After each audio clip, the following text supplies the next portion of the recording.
In the last video, we covered how your MMR adjusts based on advantages like picking OP heroes or heroes you're good at.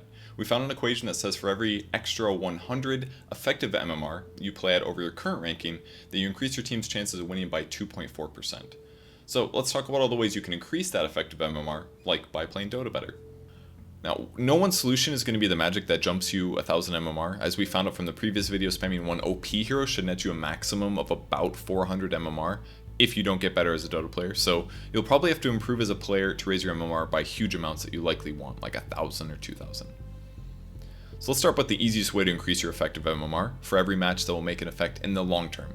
You can be more efficient with your time, your gold collection, and your experience collection in the first 10 minutes of the game. If a carry last hits 10% more creeps than they normally do, that means that they're going to gain an effective MMR of probably around 100 because they have 250 more gold in the early game than they normally do. And with that 250 gold, they could upgrade their phase boots faster than normal and get an Omni Slash off that they wouldn't have been able to otherwise. And because of that Omni Slash, you can maybe get another kill and then faster Battle Fury. Get a faster Manta style to remove the Orchid that gets casted on you in the mid game fights, and then all of a sudden, like, the whole snowball just changes because of these little things that happen that make you play better, that make you play better, that make you play better. So even doing something simple like increasing how fast you farm in the early game. What time do you get level 6? Is it a minute earlier? Doing all of those things will easily increase your effective MMR and raise your MMR in the long run. Getting better at Dota is the solution to raising your MMR because you are the person that has control over it. And that goes for all roles, not just carries. It goes for mids and off lanes as well. How fast they get creeps and their levels is really important. And it's not just for cores, it's also for supports. Supports have tons of things they can do. They can effectively zone heroes, they can pull constantly, they can check runes, they can stack camps, they can do lots of things. Set up ganks, move around the map, get things done, put wards down while they're ganking to save time. All of these efficiency increases means that you're doing more things than your opponents are doing, and that should lead to an advantage, and raising your effective MMR, and therefore raising your actual MMR. If you're playing support and you stack a camp that you're running by, your Alchemist can get a faster Armlet plus Radiance because it's more efficient and easier for him to farm with Acid Spray and Goblin's Greed. And maybe the Alchemist chokes and buys really stupid items, but at least he's going to get those stupid items faster, and while that might lose you some games because you get an Alchemist that buys Boots of Travel and Yule's Scepter, the reality is that he's probably his MMR because he buys those really stupid items. So he's actually probably better at last hitting or team fighting or map vision or skill builds than most of the other people at his MMR. He's just brought down and playing at a lower effective MMR because he does buy those dumb items. And maybe he's just having a really bad game through variance. What if he doesn't know how to lane versus a Death Prophet as Alchemist, and he gets solo killed in the lane and just happens to play worse? That stuff happens to you as well. You're going to have games where you just happen to play worse than average. And again, there's 10 players in the game. They all have effective MMRs for the match, and some of them are going to be up and down. Some people are going to flip coins in the good way, some people are going to flip coins in the bad way because it's just one game and one small collection of efficient choices, decision makings, how many last hits you get, and all the other decisions you have to make in a Dota game. And that's by far the most important thing that you have to remember during your solo queue adventures. You're gonna have those really frustrating variance games where your allies have no idea what they're doing, what they're buying, they lose you the game even though you sacrificed, and you increased your effective MMR and you increased your team's chances to 60%. You might just have two really heavy allies. That happens to all of us, me included.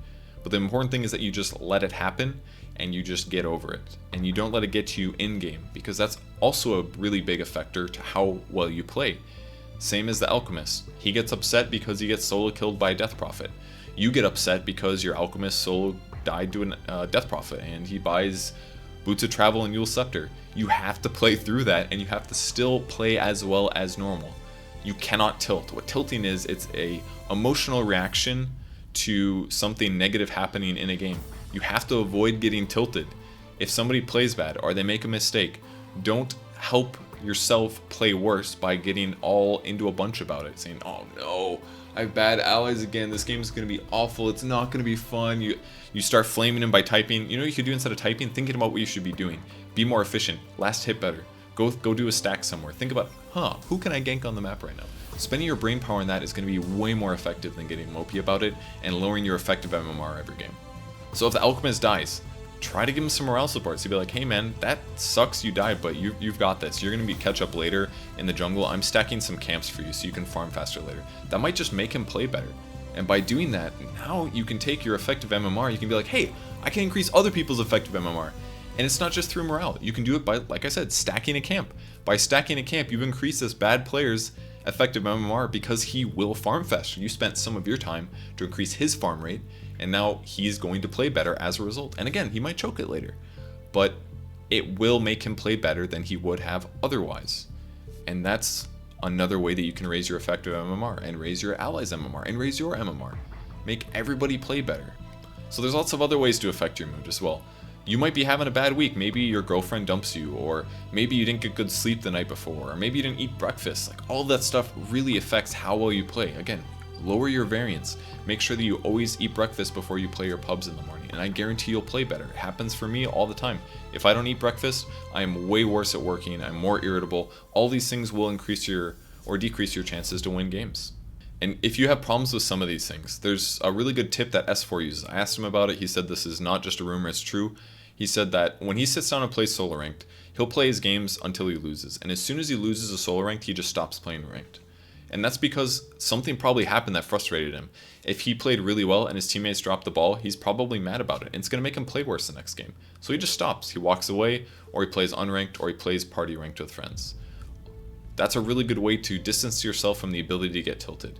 And at some point he stops playing. He said, if he told me this in the message, if he wins 5 games in a row, he finally stops after that, because he knows that if he just marathon plays, eventually he's going to get hungry or tired or eventually less focused and then play worse as a result. Even if he's in a good mood, he stops playing because he wants to decrease the variance. He wants to have a better chance of raising his MMR, and those are all really good ways to do it. So back to morale. You can be forgiving, you can be positive, you can say nice things when people make good plays. That really helps. Don't be critical when somebody gets upset or plays bad. Just the best thing to do is honestly just mute them. Toxicity spreads. If somebody's being an absolute jerk and you ask them politely to be a little nicer and they don't, just mute them, because it's going to make you play worse. It happens to me all the time. If somebody on my team's being really negative, it just makes me more upset. It's this human thing. You're going to feed off the emotions of people in your surroundings. So if somebody's playing really mean and they're not helping the team, it's okay to mute them. Sometimes it's better than knowing what they're saying or trying to organize with them, because their negativity is probably going to make you play worse.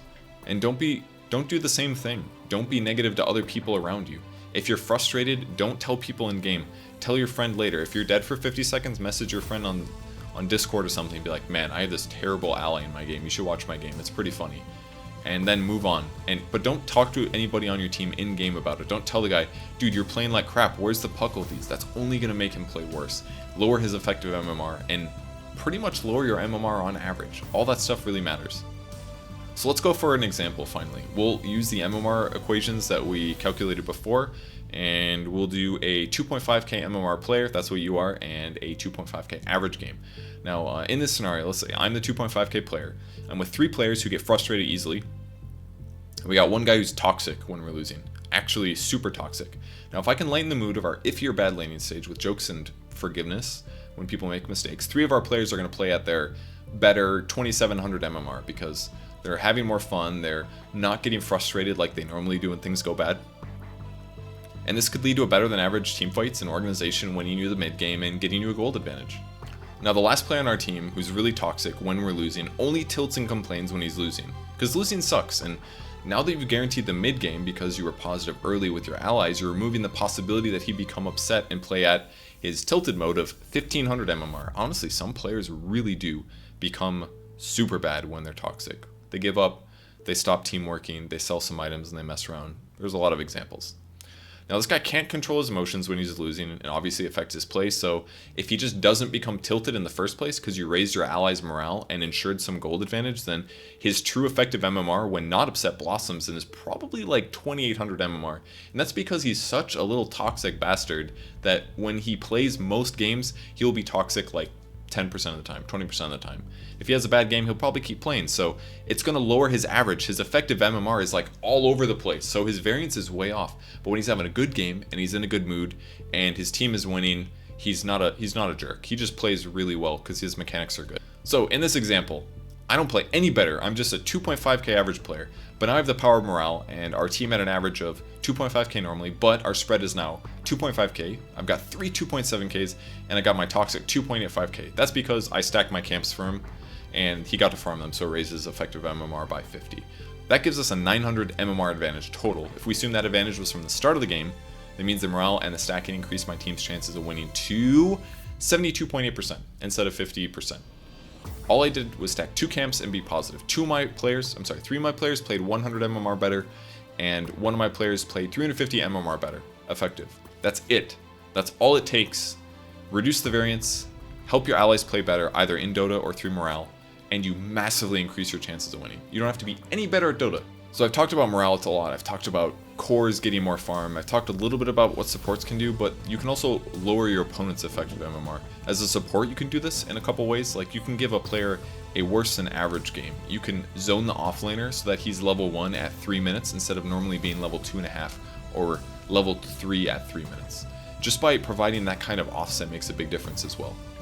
So you can raise your team's and your effective MMR, but you can also lower your opponent's effective MMR. And this is one of the tricks that I used to raise my MMR when I really started focusing on it. And I did that by, when playing support, I would zone my enemy offlaner a lot harder. And by doing that, it kept him at level 1 for longer. Back then, Iron Talon didn't exist. Most heroes couldn't jungle. So I'd spend basically my first couple minutes guaranteeing that the offlane hero was level 1 at 4 minutes. And if by doing that, the guy's normally expecting to be level 4, so all of a sudden his effective MMR in his game is much lower, especially if he doesn't know how to react to that, if he doesn't know how to trade effectively, if he doesn't know what to do after he gets that zoned. And that also makes sure that my carry plays better, because now, if I'm focused entirely on zoning their offlane hero, my carry just gets to uncontested last hit. Any like 4K player can get, 80%, 90% of last hits if nobody is around. But as soon as things get contested, it's a little harder. So I'm guaranteeing that my carry gets more last hits. I'm guaranteeing that the offlane hero has a lower effective MMR that game. It's gimping me a little bit, but I can transition into pulling and maybe catch up with ganks to get more levels. And by doing that, I'm guaranteeing that there's a big swing. Our team's MMR advantage versus our opponents was the same, but I'm raising ours a little bit, I'm lowering theirs a little bit, giving us a higher percentage chance to win. So there's a lot of things like that that you can do. The more times you kill somebody in lane is really going to change that as well. Every kill that you get raises your effective MMR and lowers their effective MMR. They don't expect to die when they're playing carries, and that's another way you can win. Do dual offlanes with a hero like Undying. If you go dual offlane and you guarantee that your carry has a support to cover him in the safe lane against the offlane, go to the offlane as Undying, kill the carry like 3 times, take their tower really fast, ward the enemy jungle, and then you have control over their jungle. And if you have a carry player that doesn't know how to transition in the jungle on Draw Ranger, like through a Mask of Death or Tangos really early, then their farm rate for the rest of the game is just going to be decreased. So sometimes you can really mess up people's effective MMR by just throwing them off their expected path, where they think they're going to be and how they know how to play. And that'll gain you tons of MMR. Any in the game early is another example of this. What if somebody's 4K MMR because they're really good at late game Dota? Well, if they just lose early game so bad that they lose mid game, they never get to use those skills that actually generates them effective MMR. There's a lot of things like that that you can exploit to raise MMR as well.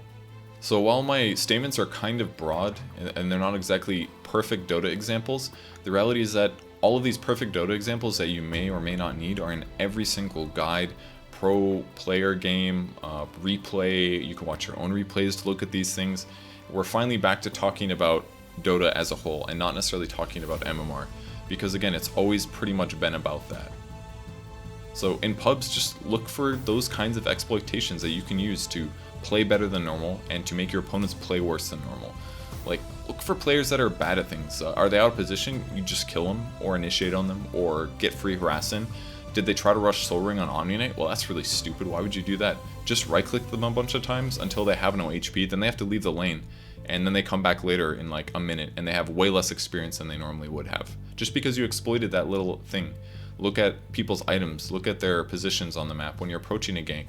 Talk with your allies, like plan out the initiation. Slack's made a guide to communication that was really good, that covered a lot of these points. Being really specific about how you're going to do something is going to limit the chances of your allies making mistakes that doesn't allow you to exploit these errors out of your opponents. And that's really the best way to raise your MMR. You have to understand the strengths and weaknesses of all of the heroes in the game. You have to understand and apply that knowledge to the game that you're playing, and then you have to exploit those mistakes as you see fit. And that's how you become 9K MMR. You're good at all of those things. You can react to... You basically always know when your opponents are out of position before they know they're out of position. And you might outpredict where they're going to be on the map. You'll predict where the ganks are going to be. You're also going to be farming super efficiently. And if you're not doing that stuff, that's why you're not raising your MMR, because you have to play better than you are currently playing on average. And maybe you think you should be a higher MMR than you are. Maybe you feel like a 4K player, but you haven't been able to break over the 3.5K threshold. But that could be some kind of a plateau. Like, what if everybody at that MMR spams Ricky and Bounty because it feels like easy MMR? Well, if you just got better at using Sentry Wards and you bought Dust proactively, then you would be more effective against those heroes. Understand their playstyles. Always have Dust. Counter those heroes when they actually do try those early game ganks, and when you push towers, put sentries slightly outside of tower detection range by holding the alt key so that you can kill them as they approach. If you take those advantages, you can get over some of those hurdles, because there's always going to be MMR strategies that are different at every single MMR. Maybe anti-mage is really popular here and you have to figure out how to gank and pressure in the lane really early, and before you do that you're going to have trouble. All of these like adjustments are things that you need to make. And the best way to do is just by watching replays. If you lose a game, or even if you win a game, go watch the replay, see like, hey, why did this guy do so well? Look at how many last hits you have. Figure out what time you got a certain level. See if there was something you could have done more efficiently. Rather than standing in lane denying creeps when nobody was there with your carry, you could have gone and pulled and gotten yourself experience. All of these things are going to make you play better and raise your MMR. And there's going to be times where you just don't get it. You don't know why things are going bad. You might just say like, oh, this isn't fair. This is like some weird MMR thing. MMR isn't accurate. I'm just getting unlucky. And everybody goes through these phases, but you have to avoid it. So I'll tell you guys the phase that I had for that. When I was about to leave Korea, I was 4.7k MMR. I felt really plateaued. I was having trouble raising to 5k. I felt like a 5k player. My game knowledge was higher than 5k, but when I played the games, I wasn't reacting or doing the right things to guarantee that my effective MMR was above 5k. So I did a couple things. First of all, I stopped changing my role up every game. I basically started sticking only to support. I only picked support because I liked support. That was the role that I played at the time, and by only playing support, I ensured that every single game that I played was me learning from support related good things or mistakes. So consistently, I started getting better at support things. I would remember to buy Flying Courier at 3 minutes. I would remember to buy my first Observer Ward around 4 minutes. I would be better at pulling. I would be better at zoning the offlane hero. I would figure out more nuances. You might have one game where it just goes freakishly well and you don't really know why. And then you'll play another game, be against a different hero and realize, oh wait, my item build is actually really greedy and doesn't actually work very well. Playing more games is going to teach you those kinds of things. So try to stick to one role. That's the first thing that I really recommend. That helped me a lot. And then what I did is I fixed my tri-lane issues. What I wasn't doing before is I wasn't properly zoning the offlaner. I didn't bring enough regen to do it, so I would always run out of regen fast, have to try to pull instead, and that was just a huge headache. Every game, started the game, bought courier, bought 2 observer wards, gave a ward to the offlane, gave 2 tangos to the mid guy, bought 2 sets of tangos so I had 6 left over, and then I ran to the safe lane, make sure the offlaner didn't get his observer ward down to block camps, and then as soon as the lane started, I walked behind the creeps and I started zoning the heck out of the offlaner. It gave my team advantages and we won games. Raised MMR, and then I hit another plateau. I had trouble in the comeback mechanics era. My early game was good, but then we got to this mid-game situation where we'd lose one team fight and all of a sudden our opponents were ahead. Well, then I got better at ganking because I knew that with that comeback mechanics, we could always win. So it became more about how I approached ganks, how I made momentum in the early game that maybe could get out of control. I made less mistakes. I learned how, when we're pushing towers, I didn't want to just auto-attack it with Lion. I would need to stand in trees instead. That way, rather than a Storm Spirit ball lightning in to Orchid me and kill me at the start of the fight, he'd have to settle for like my Axe or my Juggernaut or my BKB carry instead of me. And then when he goes in, I blink forward, disable the Storm, and we kill him. Learning little things like that and getting better at Dota is what's going to jump your MMR. And ever since like just slowly playing these games up, I don't play solo queue that often. I don't flip my coin very often, so maybe my MMR isn't perfectly accurate, but right now I'm at 5800 MMR and I was literally plateaued at 4.7. I felt like this is my peak. I'm not going to get better than this, but you can always get better. You just have to watch your replays, understand what you're doing wrong, and fix those issues. And I promise you can raise your MMR. And you can do this with all roles. You don't have to play mid to raise your MMR. You don't have to play carry to raise your MMR. At the time when I was plateaued there at 4.7, I thought that was the case. I thought I'd have to play carry or mid to raise my MMR. But that was just the way that people at the time knew how to do it. Players got better at support. You can raise your MMR in support. There's a lot of pro players that do that. Seneko I know does that. And maybe sometimes like the heroes you play or the roles you play are going to get nerfed. And in which case you can update your playstyle. Start picking different heroes. I went from picking Jakiro, Meepo got super nerfed, and now Storm got popular. I started picking Lion a lot. And then it was Troll, Warlord, and Sniper. I picked Shadow Demon sometimes because I felt really good about those heroes versus those carries. Adjusting the picks that you have over the meta is really good. Adjust your item builds. Like, that's a lot of the fun in it. And even if you do like spamming one hero, the best hero in the patch, that's fine if you want to do that. I'm still going to complain about having to play against Slarks because it's kind of annoying, but I understand how to play against him, and I will adjust my picks and my playstyle based on that. And I really recommend that you do the same thing. So get out there and play your games. Like, learn from your mistakes, watch your replays, read hero guides, watch pro players play your favorite hero and see what they do differently. See how many last hits they get at 10 minutes in comparison to you. And if you start matching those metrics, I guarantee your MMR is going up.